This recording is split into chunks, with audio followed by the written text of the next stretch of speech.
Bismillahirrahmanirrahim. My name is Kamal Khan and you are watching Physics with Kamal Khan.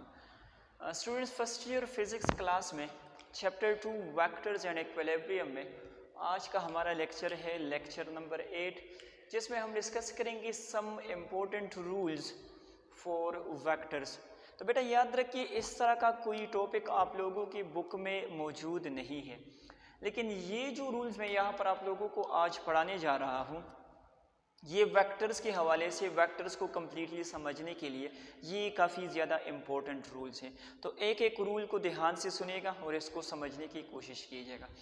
First जो rule यहाँ पर मैं लिखने लगा हूँ तो वो हमारे पास ये है, रूल नंबर 1। अगर यहाँ पर मैं 1 लिखूँ कि जब भी हम किसी वेक्टर को किसी दूसरे वेक्टर के साथ ऐड करते हैं तो उसकी रिज़ल्ट में हमेशा हमारे पास वेक्टर क्वांटिटी आएगी। लेकिन इसमें एक कंडीशन है जो मैं अभी आप लोगों को समझाऊंगा, ठीक है।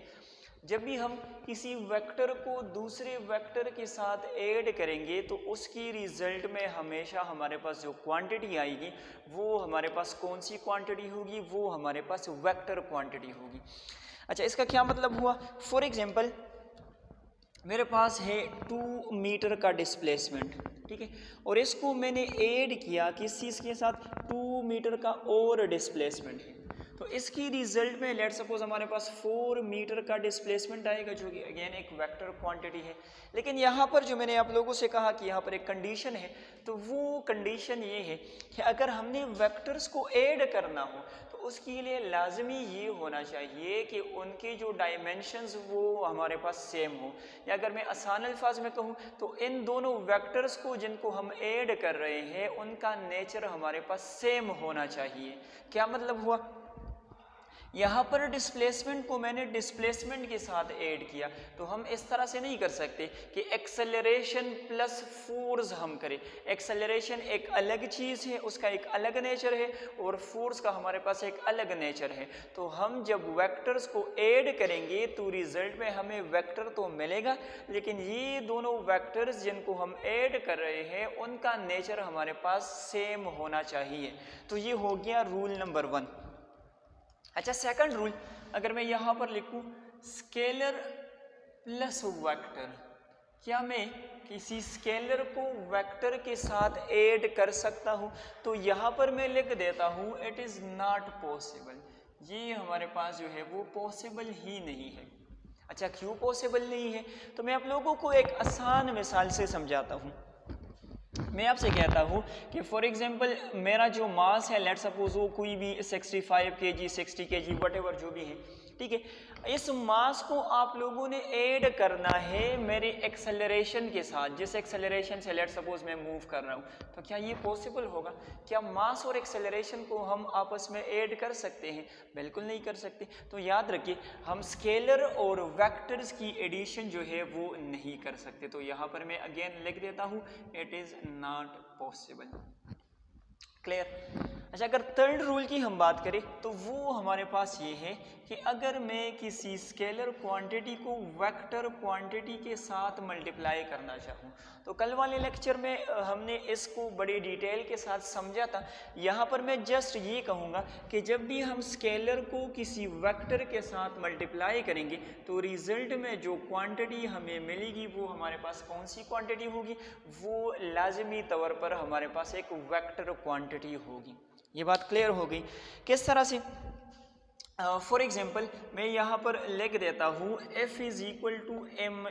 तो ज़रा देखिए, ये हमारे पास जो एक्सेलरेशन है ये एक वेक्टर क्वांटिटी है। इस वेक्टर को मैंने मल्टीप्लाई किया एक स्केलर के साथ और रिजल्ट में मुझे क्या मिल रहा है? रिजल्ट में जो है वो मुझे वेक्टर क्वांटिटी मिल रही है, ठीक है।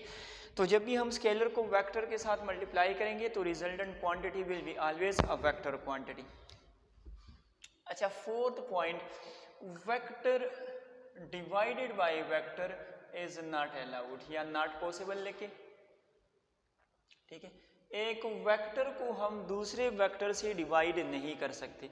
क्यों नहीं कर सकते? तो बेटा मुझे बताइए, हम एक डायरेक्शन को दूसरे डायरेक्शन से किस तरह से डिवाइड कर सकते हैं? तो वेक्टर्स का डिवीजन जो है वो हमारे पास पॉसिबल नहीं है।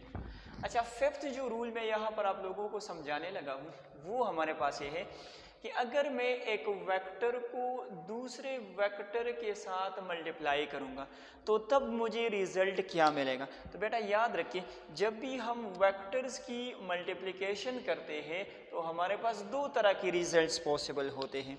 एक वेक्टर को मैं मल्टीप्लाई कर रहा हूँ दूसरे वेक्टर के साथ। यहाँ पर ज़रा देखें, मैंने एक स्केलर को वेक्टर के साथ मल्टीप्लाई किया। यहाँ पर पहली क्वांटिटी वो भी वेक्टर है और जिसके साथ मैं मल्टीप्लाई कर रहा हूँ वो भी हमारे पास वेक्टर्स हैं। तो अगर हमारे पास दोनों क्वांटिटीज़ वेक्टर हो तो यहाँ पर हमें स्केलर क्वांटिटी भी मिल सकती है, ठीक है, हमें स्केलर क्वांटिटी भी मिल सकती है और इसी तरह से हमें वेक्टर क्वांटिटी भी मिल सकती है। इसको हम इंशाल्लाह नेक्स्ट लेक्चर में बहुत ज़्यादा डिटेल के साथ डिस्कस करेंगे, लेकिन यहाँ पर थोड़ा सा मैं आप लोगों को एक एग्जांपल से समझाता हूँ। ये थोड़ा सा आप लोगों को अजीब लगेगा।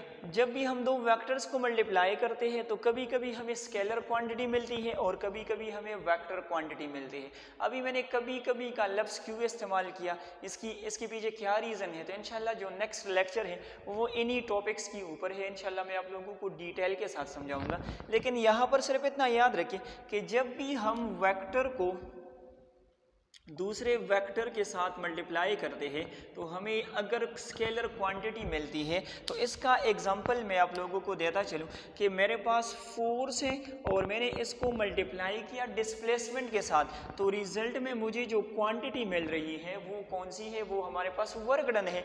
ज़रा देखिए, ये भी हमारे पास वेक्टर है, ये भी वेक्टर है और इसकी रिजल्ट में जो वर्क डन मुझे मिल रहा है वो असल में क्या है, एक स्केलर क्वांटिटी है। तो एक तो ये पॉसिबिलिटी हो गई कि जब भी हम दो वेक्टर्स को मल्टीप्लाई करते हैं तो उसकी रिजल्ट में जो है वो हमें स्केलर क्वांटिटी मिल सकती है।